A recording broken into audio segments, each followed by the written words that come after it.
Ça, j'aurais dû mourir. Il disait que c'était le premier désherbant 100% biodégradable. Donc c'est pour ça, nous, qu'on l'avait choisi. Pourquoi autant de débats, autant d'enjeux autour de ce pesticide qui est le plus utilisé au monde? C'est ce que je vous raconte dans Witness.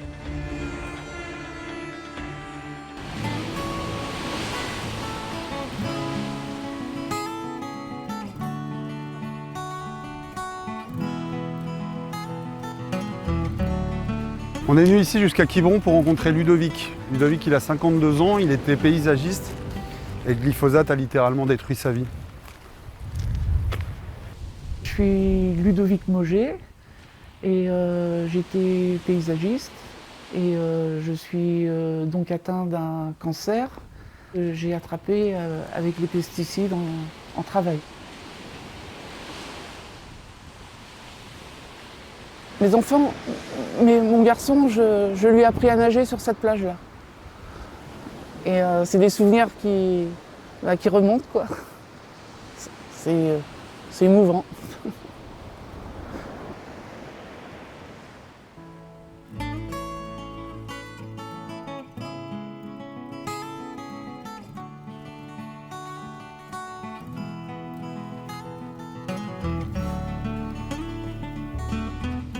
Ma maladie a été très compliquée à trouver parce que c'est un lymphome en plus qui est très rare. Donc déjà il y a eu presque 6 mois ou 7 mois, pas loin, d'errance médicale déjà. Comment tu travaillais à l'époque? Comment est-ce que vous travailliez avec le glyphosate? Alors déjà, quand on remonte à il y a 20 ans de ça, hein, on en trouvait déjà un peu partout. Il n'y avait pas de dérogation comme il faut avoir maintenant.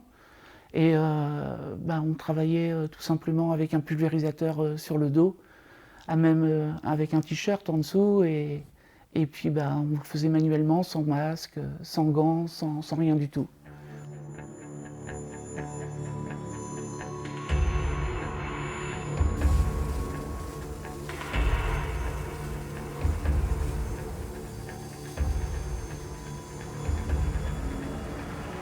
Les désherbants sont tellement puissants, ça attaque le joint des pulvérisateurs, donc automatiquement ça donne des fuites. En fait, on a souvent le dos qui est trempé. Quand je suis tombée malade, j'ai pas vraiment fait le lien avec le glyphosate. Et jusqu'à un moment donné, bien entendu, où là, les prises de sang se sont avérées que j'avais le sang empoisonné de glyphosate. Alors mon indemnisation est très dérisoire, hein. Monsanto me verse 300 € par mois pour mon indemnisation pour ma maladie. J'ai quand même perdu la tête. J'ai été un moment sans reconnaître ma femme, sans reconnaître mes enfants. C'est émouvant, mais c'est très dur. Pas aussi forte. Pas aussi forte, ok, ça marche. Ok, on ressort.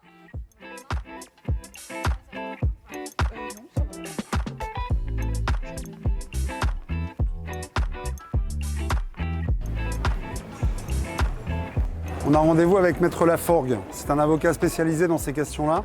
Ça a été le premier à pouvoir faire le lien entre la pathologie de ses clients et l'utilisation des herbicides ou des pesticides. C'est lui qui a gagné le premier procès contre Monsanto.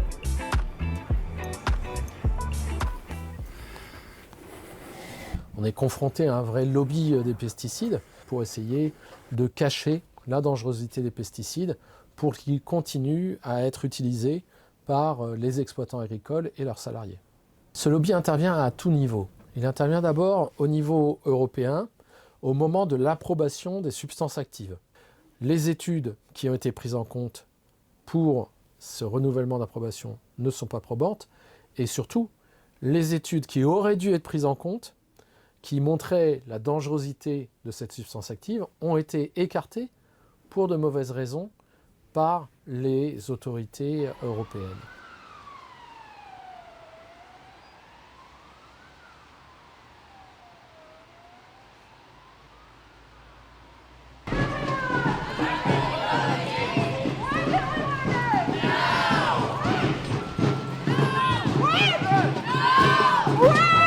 We need to keep on pushing against glyphosate because the decision to approve and to keep on pushing this poison for 10 more years is inadmissible. It's a health issue, it's an agriculture issue, it's a future issue. We need to stop this poison from keep on being spread.